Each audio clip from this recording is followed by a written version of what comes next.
मेरा नाम अजीत कुमार पटेल है।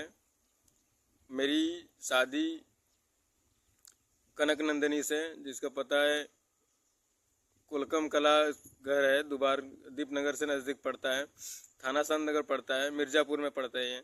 और मेरा पेटराई घर है, रावटसन ब्लॉक पड़ता है, सोनभद्र जिला है। मेरी शादी कनक नंदिनी से, इसके पापा का नाम राजकुमार सिंह है, इसके भाई का नाम अमित कुमार सिंह है, इसके छोटे भाई का नाम मोहित कुमार सिंह है। ये लोग मिल के बहुत टॉर्चर किए हैं, मुझे बहुत ज़्यादा टॉर्चर किए हैं। और मेरे पापा का नाम राजेंद्र सिंह है। मैं दर्शक न्यूज़ 24 के माध्यम से मैं अपनी बातों को रखना चाहता हूँ। और आज मैं और ये भी चाहता हूँ कि मेरे पास जो भी शादी के फ़ोटोज़ वगैरह हैं, वीडियोज़ वगैरह हैं, वो दिखाया जाए दर्शक न्यूज़ 24 के माध्यम से। और आज मैं अपनी लाइफ में इतना ज़्यादा परेशान हो गया हूँ कि मुझे कुछ समझ में नहीं आ रहा कि मैं क्या करूँ। इतना मुझे टॉर्चर किया जा रहा है मेरे ससुराल की तरफ से, मेंटली टॉर्चर इतना किया जा रहा है कि मैं क्या करूँ, मुझे कुछ समझ में नहीं आ रहा है। बहुत ज़्यादा टॉर्चर किया जा रहा है मेरे सास की तरफ से, ससुर की तरफ से, मेरे साले की तरफ से, मेरी वाइफ की तरफ से। मेरी वाइफ को बहला फुसला करके फालतू फालतू केस किए जा रहे हैं मेरे ऊपर। खर्चे के लिए 125 सीआरपीसी लगाया जा रहा है, और ये भी वो लोग केस कर रहे हैं कि वो रख नहीं रहे हैं, उनको 15 लाख रुपए चाहिए, 50,000 रुपये महीना खर्चा चाहिए। ऐसा ऐसा वो लोग केस कर रहे हैं। मैं तो कब से उसको रखने के लिए तैयार हूँ, जब से वो गई है वहाँ पे मैं तब से उसको बुला रहा हूँ, आओ तुम।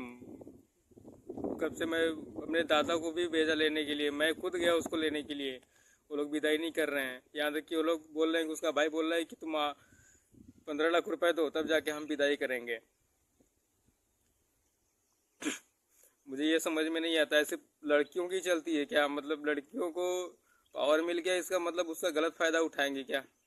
लड़कों का कोई वैल्यू नहीं है? तो देख लीजिए, ऐसे ऐसे भी लड़कियां रहती हैं, और ऐसे ऐसे भी उनके घर वाले भी होते हैं जो अपने लड़की का, अपने बहन का रिश्ता बसाने की बजाय तोड़ने की कोशिश करते हैं। तो मैं बस यही चाहता हूँ कि वो आए, और मैं तो उसको छोड़ने के लिए किसी भी कीमत पे तैयार नहीं हूँ। मैं मर जाऊँगा, कट जाऊँगा, सब कुछ हो जाएगा, लेकिन मैं उसको छोड़ने के लिए तैयार नहीं हूँ। मैं आज भी उसे बहुत ज़्यादा प्यार करता हूँ, मुझे उसके ही साथ रहना है। मैं उसको छोड़ने के लिए तैयार नहीं हूँ, मैं उसे बहुत ज़्यादा प्यार करता हूँ। वो आए, वो रहे, उसके बिना मैं नहीं रह सकता। और अगर कोई बात भी करता है छोड़ने की, तो भाई मुझसे बात बिल्कुल ही मत करना छोड़ने की। मैं तो छोड़ूंगा नहीं किसी कीमत पे, मुझे उसके ही साथ रहना है, किसी और के साथ नहीं रहना। मुझे दूसरी शादी करनी है। उसके घर वाले बोल रहे हैं कि नहीं छोड़ दो, कोर्ट में केस किए कि रख नहीं रहे हैं। 125 सीआरपीसी का केस लगवाए हैं कि खर्चा चाहिए उनको, मेंटेनेंस चाहिए। और इधर फ़ोन पे बोलते हैं कि नहीं मेरे बिटिया को छोड़ दो, मेरा पैसा दे दो, 15 लाख रुपए जो लगा है, अब तुम दहेज मांग रहे हो। अरे मैंने कब दहेज मांगा? कितना तो आप दहेज दिए ही हो कि आप दहेज की बात कर रहे हो कि मैं दहेज मांगूंगा? दहेज लेके क्या करूंगा? आपका राजा दहेज लेके आपका राजा बन जाऊंगा क्या? मैं आपके दहेज से मैं राजा बन जाऊंगा? मुझे कोई दहेज वगैरह नहीं चाहिए, ना मैंने कोई दहेज मांगा है इनसे 1 रुपए भी, न 1 रुपए दहेज मिला है। कोई न दहेज मांगा है न मिला है दहेज। वहीं शादी में जो गिफ्ट के तौर पे सामान वगैरह मिलते हैं, बेड सेट, दुनिया भर की चीज़ें, चेयर मेज, एक टीवी सीवी, वही सब मिला है। न इनसे दहेज मांगा गया है, न कुछ मांगा गया है। बात दरअसल ये है कि मेरी शादी 23 अप्रैल 2022 को हुई थी। उसके बाद लड़की मेरे साथ आई, मेरे साथ रहने लगी, 15 दिन तक मेरे साथ रही हो। उसके बाद फिर अपने मायके चली गई। जब मेरे साथ 15 दिन तक रही, उस बीच क्या हुआ, उसके साथ मेरा कैसा व्यवहार था, उसका जो व्यवहार था मेरे प्रति, 2-4 दिन तो ठीक था, उसको कोई दिक्कत नहीं थी। उसके बाद धीरे धीरे जब अपने मोबाइल में वो किसी पहले अपने उसे किसी के साथ अफेयर था, जो भी था, उसके साथ फ़ोटोज़ वगैरह रखी थी। तो मैंने पूछा उससे कि ये क्या है, ये कौन है ये? तो मुझे शादी से पहले नहीं पता था साहब। मैंने उसको यही बोला कि जब आपको यही सब करना था, जब आप जान रही हो कि मैं जा रही हूँ ससुराल में, मेरी शादी हो गई है, तो ये सब फ़ोटो आप क्यों रखी हो मोबाइल में? ऐसे ऐसे जब धीरे धीरे बात आगे बढ़ने लगी, बहस होने लगी हमारे उसके बीच, फिर मैं उसको कुछ नहीं बोला। फिर उसके मम्मी पापा को मैं गया लेके दिखाने के लिए कि ऐसे ऐसे आपकी बिटिया कर रही है, क्या सही है? आप लोगों ने पहले क्यों नहीं बताया? ये दुनिया भर का चीज़ें मैं उनको बोला तो बोले कि नहीं मेरी बिटिया सही नहीं है, फ़ोटो गलत फ़ोटो है, मेरी बिटिया का फ़ोटो नहीं है, ये है दुनिया भर की चीज़ें। फ़ोटो की बात आई तो कहाँ से आया फ़ोटो, क्यों आया, क्यों ऐसा कर रही थी, मुझ क्यों पहले नहीं बताया गया?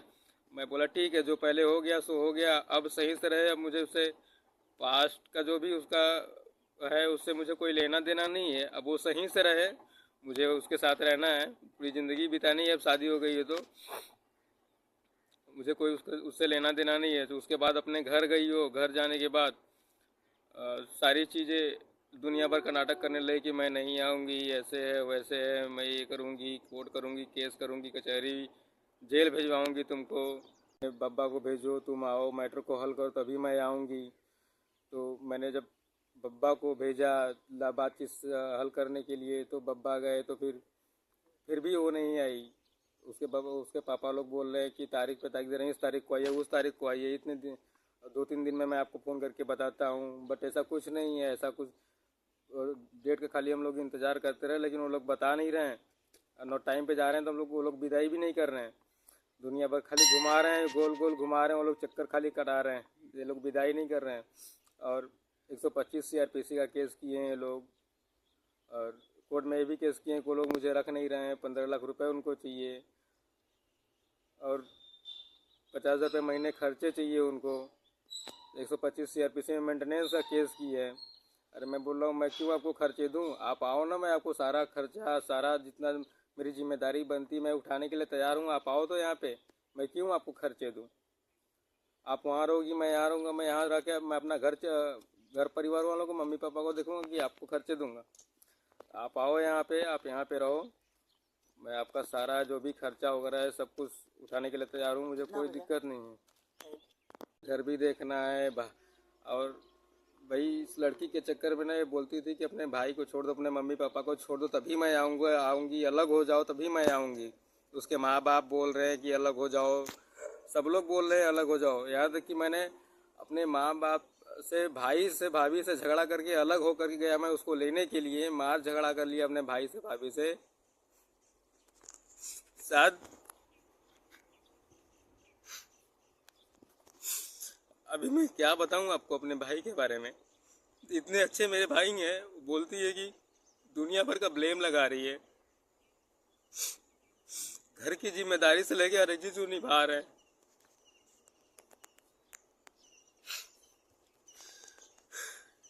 बोल रही है कि अपने भाई को छोड़ दो। मैं उसे इतना प्यार करता हूँ कि उसको लाने के लिए मैंने अपने भाई से भी झगड़ा कर लिया। ऐसा भाई कभी किसी को जिंदगी में नहीं देगा।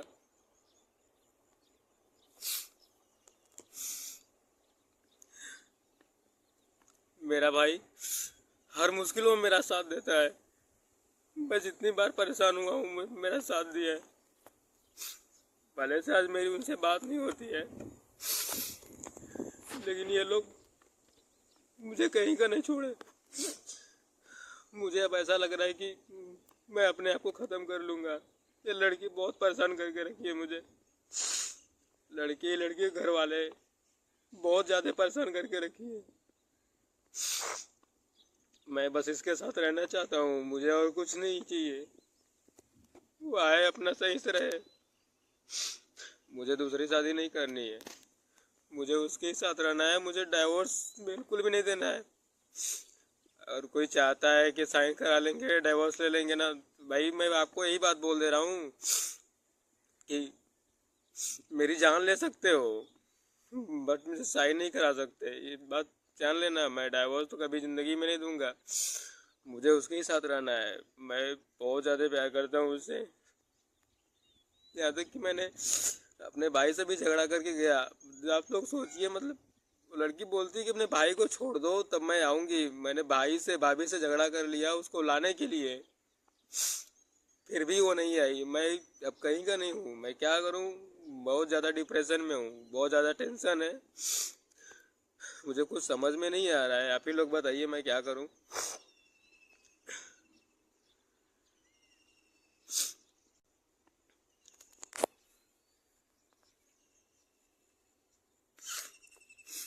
हर जगह से टेंशन है। इसके चक्कर में दो दो तीन तीन जगह मेरी नौकरियां छूट गई। मैं काम के लिए मारा फिर रहा हूँ इधर उधर, महाराष्ट्र, मुंबई, दिल्ली, हर जगह फिर रहा हूँ। एक केस देखो, ये तारीख देखो, वो तारीख देखो, वहाँ पैसे लगाओ, कोर्ट कचहरी। मैं पैसे कमा रहा हूँ अब ज़िंदगी बनाने के लिए कि पैसे गंवाने के लिए?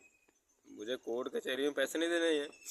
मैं बस आप लोगों से यही कहना चाहता हूँ कि इस केस को 1 महीने के अंदर में हल किया जाए। वो आए मेरे साथ रहे, मुझे उससे अलग नहीं रहना है। वो आए मेरे साथ रहे, इसमें 1 महीने के अंदर में इसको हल किया जाए। मैं बहुत ज़्यादा डिप्रेशन में हूँ। अगर ये हल नहीं हुआ मैटर तो मैं अपने आप को ख़त्म कर दूँगा, लेकिन उसके साथ ही रहूँगा। मुझे उससे अलग नहीं रहना है।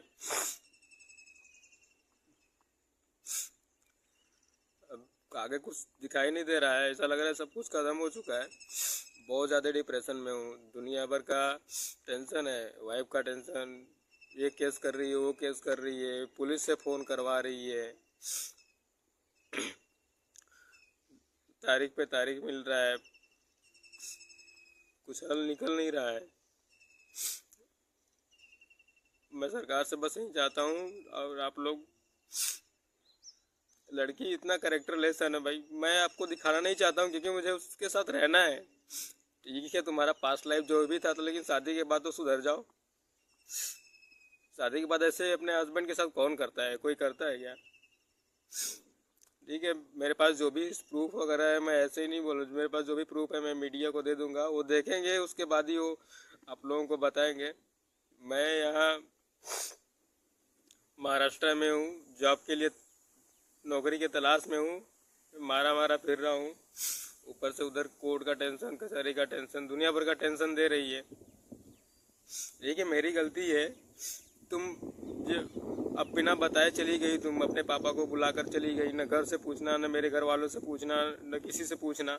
आप लोग बताइए, आपकी बीवी अगर ऐसे चली जाएगी बिना किसी को बताए, एक ही दिन बोल फ़ोन करके अपने पापा को बुला लेगी, तुरंत चली जाएगी, तो क्या है? आप लोगों को गुस्सा नहीं आएगा? आप लोग गालियाँ नहीं दोगे?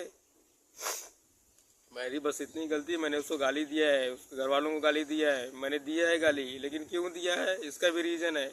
क्यों गई बिना पूछे? क्यों गई यहाँ से? वो बात करती, बात करके लेके जाते हो, ठीक था।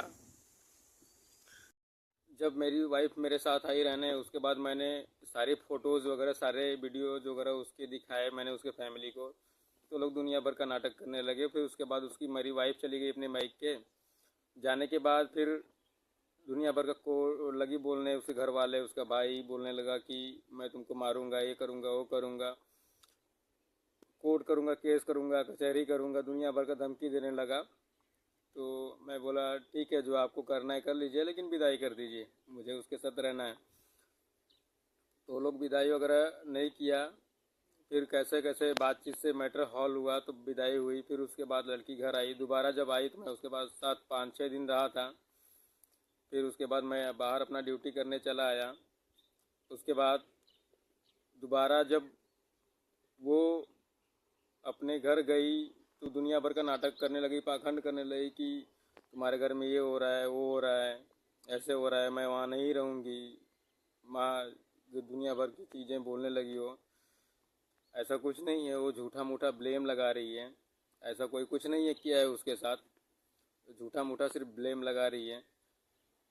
लेकिन लड़की होने का फ़ायदा उठा रही है। लड़की कैरेक्टरलेस है। मुझे उसके साथ ज़िंदगी बितानी, इसलिए मैं उसको, उसका कैरेक्टरलेस का फ़ोटोज़ वगैरह है, मैं उसको पब्लिक नहीं करना चाहता।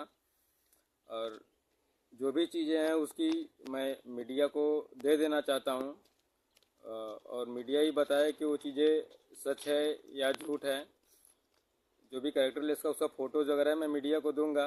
और मीडिया वाले भाई से मेरे अनुरोध है कि आप उसको देखिए, लेकिन उसको पब्लिश मत कीजिए, क्योंकि मुझे उसके साथ रहना है, उसके साथ ज़िंदगी बितानी है। तो उसको पब्लिश आप मत कीजिए।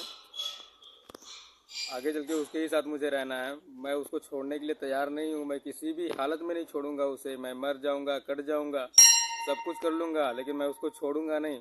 मैं उसके साथ ही रहूँगा। ना मुझे दूसरी शादी करनी है।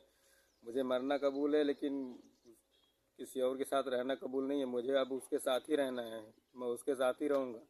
ये लोग जो सोचते हैं ना कि नहीं, मैं छोड़ छुड़ौती कर लूँगा तो डाइवोर्स ले लूँगा और 15 लाख रुपए ले लूँगा, दहेज ले लूँगा। इतना बड़ा अत्याचार हो रहा है मेरे ऊपर, मुझे समझ में नहीं आ रहा है। वो लड़की बोलती है कि तुम घर पे आओ, बात करो मम्मी से पापा से। मैं उसके घर पे गया था, वो लोग मेरे साथ मारपीट किए, मेरी मोबाइल छोड़ लिए, मेरे पैसे ले लिए, मेरा बाइक का चाबी वगैरह छीन रहे थे, गालियाँ दे रहे थे। फिर उसके बाद फिर मैं वहाँ से किसी तरह से वहाँ से निकला, फिर अपने घर आया। फिर उसके बाद जब दोबारा उससे बात हो रही थी तो बोल रही थी कि एक्चुअली भैया भाभी ट्रामा सेंटर में उनका पैर फ्रैक्चर हो गया था, तो वो ट्रामा सेंटर में भर्ती थे।